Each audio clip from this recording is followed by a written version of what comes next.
Mandibulise kuni bathandi bezemidlalo eMzantsi Afrika, ingakumbi kuni balandeli bebhola elikhulu ke laseMzantsi Afrika.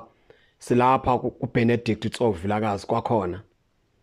Silapha kuTsovilakazi kwakhona. uBenedict Tsovilakazi uthi ulanga lehlephila akazilenza ixesha uKaizer Chiefs. Ulanga lehlephili akazufika adlale kakuhle uKaizer Chiefs ngelipheleleyo uthi uyozibulalela ikamva pha kweKaizer Chiefs. Atsho esithi ke uBenedict Vilakazi okokuqala pha ulanga lehlephili odlala nabani, ezawuncediswa ngubani, ezodlalelwa ngubani pha kulaa tima yekuye iKaizer Chiefs, ngoba zininzi players ezifana noKhama Billiard, ezifana ke noDuli ndezumzekelo, ezifana noSereno, ebekade zithengwa iKaizer Chiefs zisemgangatho ophezulu, zafika pha azalenza ixesha ngesizathu sokubana kungekho players abancedisana nazo, ba-end apha bephelelwa ngamandla. So uthi ke uTsovilakazi kwalapha kule nkwenkwanyane ngulanga elehlephili ukuya kwayo kweKaizer Chiefs uyozibulalela ikamva, ngoba kho mntu uzoncedisana nayo, kho players izawudlala nazo la nkwenkwanyana pha. Okay, sibuyele back pha kulaa nto ayithethwa nguJabu Mahlangu ekhalazela indlela aba-analyze ngayo. Masithi ke ngokumphulaphuli uBenedict Tsovilakazi yi-professional player, former professional player.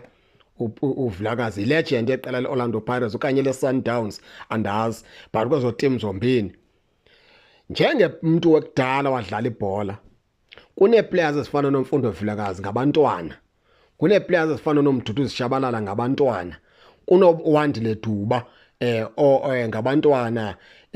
Xa benova into enje ephuma kuBenedict Vilakazi mhlambi usisibonelo kubo, bafunda kuye. Xa benova laa nto iphuma pha, ngoba ezi players ziyayibukela i-social media, xa benofika badibane nalaa video kaVilakazi ethetha ngolaa hlobo, azinothezeka amandla za players, zizibona into yokubana kwazona ziwiki, cacile akho nto yethu. Nako esixelela ilegend eOrlando Pirates okanye eSundowns uBenedict Tsovilakazi esixela into yokubana njengoba kuzulanga elihle apha akanamntu ozodlala naye, uzoweyista nje ixesha. So ezinye legends ngendlela ezithetha ngayo baphulaphuli ziyabhidisa, and laa nto iyayisanda apha kwi-former players. Endaba enciphe iyayisanda, uyandothusa uVilakazi, uyandothusa ngoba noJabu Mahlangu ekwamkhuza ngale ndlela khomenta ngayo okanye analyze ngayo, wazama ukumkhombisa indlela into yokubana kaloku thina ngolethu ixesha ladlula, endaweni yokubana sigxeke ezintwana. Umsebenzi wethu thina sizi-former players legend kukubana sikhuthaza abantwana, umntana abone uthethe kakuhle ngayo ku-social media, then emveni koko umntwana azimisele abone into yokubana tyhini ilegend iyakholelwa kum, mandenze more.